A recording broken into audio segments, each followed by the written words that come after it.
Hi everyone, my name is Akash Masra और आज हम स्वामी विवेकानंद के बारे में डिस्कस करेंगे। स्वामी विवेकानंद के कोट के बारे में डिस्कस करेंगे कि उनकी थिंकिंग कैसी थी। तो स्वामी विवेकानंद की वैसे तो जितनी तारीफ़ की जाए उतनी कम है। स्वामी विवेकानंद ने अपनी लाइफ के दौरान एक से बढ़कर एक कुछ किया है और एक से बढ़कर एक कुछ कहा है। उनमें से जो मेरी फेवरेट लाइन है वो है जब उन्होंने 1883 में शिकागो भाषण के दौरान वक्त की थी।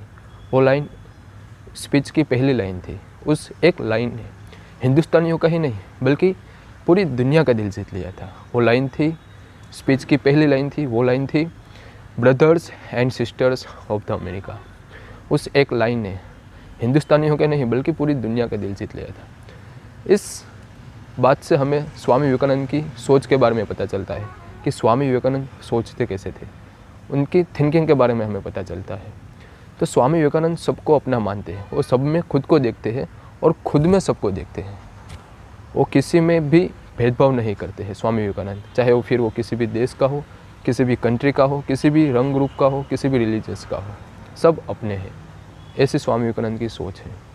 और दूसरी जो उनकी सोच के बारे में पता चलता है, जब वो अपना भाषण का प्रचार करने के लिए जाने वाले थे, तब वो माँ शारदा के पास आए और माँ शारदा से कहते हैं कि माँ, मैंने जो कुछ भी सीखा उसका मैं प्रचार करने के लिए जाने वाला हूँ, तो आप कृपया करके मुझे जाने की अनुमति दीजिए। तो माँ शारदा कहती है कि जो वो चाकू पड़ा है वो ज़रा मुझे देना।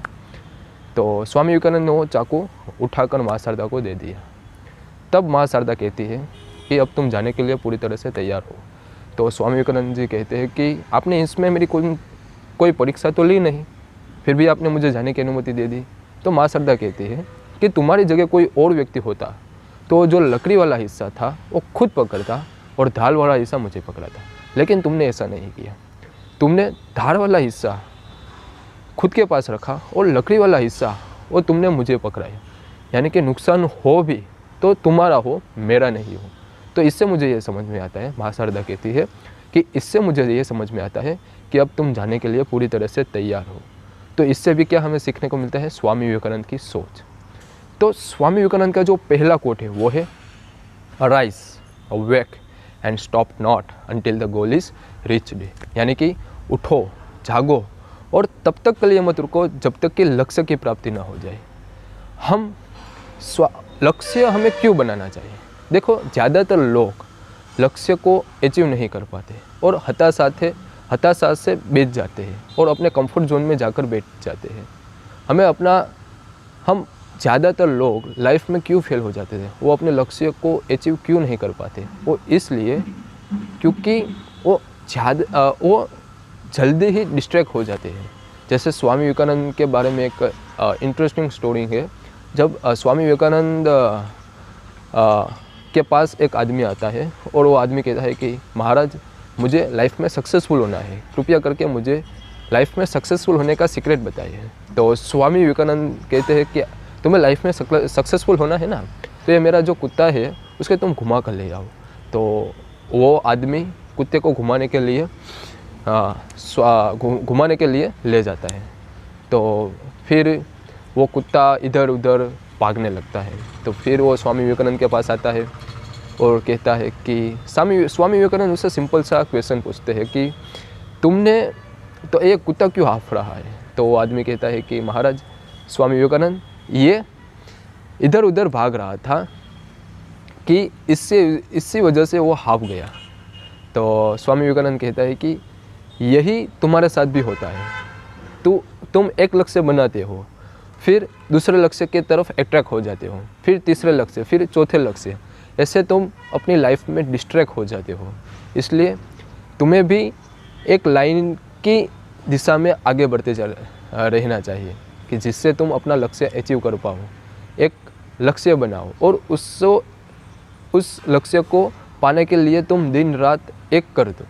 उस लक्ष्य के बारे में सोचो तो तुम उस लक्ष्य को आसानी से सफलतापूर्वक प्राप्त कर लोगे।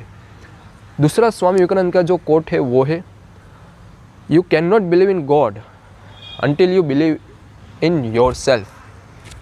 इस कोटेशन को दूसरी वे में भी कहा जाता है कि भगवान भी आपकी तब तक मदद नहीं करेगा जब तक कि आप खुद की मदद न कर ले। यानी कि आप एंट्रेंस एग्ज़ाम की तैयारी कर रहे हो और एग्ज़ाम में आप हार्डवर्क नहीं कर रहे हो और भगवान से ये एक्सपेक्टेशन कर रहे हो कि हे भगवान मुझे इस परीक्षा में तुम पास करा दो, तो ये क्या है? भगवान किसको पास कराएगा? जो एक बच्चा है वो हार्डवर्क से तैयारी कर रहा है और दूसरा जो बच्चा भगवान से ये मांग रहा है कि हे भगवान मुझे परीक्षा में पास करा दो, किसकी भगवान सुनेगा? भगवान भी उसी की सुनेगा जो हार्डवर्क कर रहा है। ऐसे ही हमारी लाइफ में भी होता है। जैसे कि हम बिज़नेस कर रहे हैं तो बिज़नेस में भी यही होता है, हम हार्डवर्क न करें और भगवान से एक्सपेक्ट करें कि हे भगवान मेरा बिज़नेस सक्सेसफुल रन हो, तो ये तो भगवान को रिश्वत देने वाली बात है कि हे भगवान आज मैं तुम्हें 11 रुपये का प्रसाद चढ़ा हूँ और मैं अगर इस बिज़नेस मेरा ये चल गया तो मैं 51 रुपये का प्रसाद चढ़ाऊँगा। तो ये क्या है? ये रिश्वत देना है। तो भगवान भी आपकी तब मदद करेगा जब आप अपनी खुद की मदद करोगे। इससे मुझे एक इंटरेस्टिंग स्टोरी याद आ रही है कि जब एक आदमी पानी में डूब रहा था तब उसका घर में पानी उसकी छत तक पहुंच चुका था। तब वहाँ पर एक नाव आती है कि आ जाओ, अभी भी वक्त है, तुम बैठ जाओ। तो वो आदमी कहता है कि नहीं, मेरा भगवान मुझे बचाएगा। फिर पानी सर तक आ जाता है और वहाँ पर एक हेलीकॉप्टर आता है और हेलीकॉप्टर लाउड स्पीकर से चिल्लाता है और कहता है कि आ जाओ, अभी भी वक्त है, तुम बच जाओगे। तो वो कहता है कि नहीं, मेरा भगवान मुझे बचाएगा। तो वो आदमी डूब जाता है और फिर भगवान के पास जाता है और कहता है कि भगवान मैंने आप पर इतना भरोसा किया, आप मुझे बचाने के लिए नहीं आए। तो भगवान एक थप्पड़ मारता है और कहता है कि मूर्ख, जो नाव भेजी थी वो किसने भेजी थी? जो हेलीकॉप्टर भेजा था वो किसने भेजा था? अबे मूर्ख, तू भी तो अपना हाथ बढ़ा। ऐसे ही हमें भी लाइफ में अगर आगे बढ़ना है तो हमें खुद की मदद खुद करनी होगी। चाहे हम एग्ज़ाम की तैयारी करें, चाहे हम बिज़नेस रन करें, चाहे कुछ भी हम करें लाइफ में, तो हमें खुद की मदद करनी होगी। और स्वामी विवेकानंद का जो इस कोटेशन का जो एक्चुअल में जो मीनिंग है ना, वो है अगर हम खुद को न जान जाए, यानी कि हम खुद को न पहचाने, तो भगवान सिर्फ हमारे लिए एक आइडिया रहेगा। यानी कि भगवान और हम अलग अलग नहीं है, भगवान हमारे अंदर ही है, भगवान हमारे पास ही है। अगर हमने खुद के सच को जान लिया कि वो एम आई, इस क्वेश्चन के सच को जान लिया, तो भगवान भी हमें वही मिलेंगे। तो इस वीडियो को देखने के लिए खूब खूब धन्यवाद, थैंक यू। अगर आपको ये वीडियो पसंद आया हो तो मेरी ये YouTube चैनल को लाइक कीजिए, शेयर कीजिए और सब्सक्राइब कीजिए। Thank you so much.